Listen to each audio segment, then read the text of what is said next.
Radíme, neběžte tak moc rychle, nebo aspoň tam si to trošku zkuste, ať se vám to moc nerozhojte.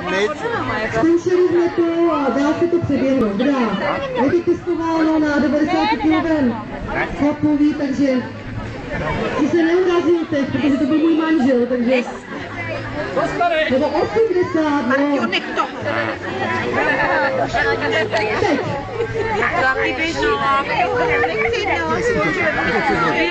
Ondra, šikovně, nerozhojte si to moc, musíme, že neporadí.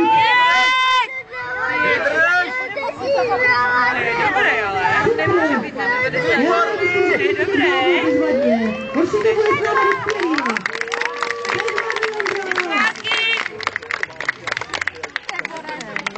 Včera na tom ostrůvku byly záprcky vajec, takže nevím.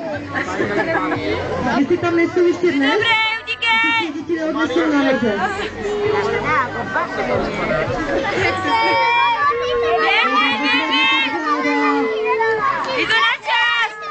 Anička nám řekne čas.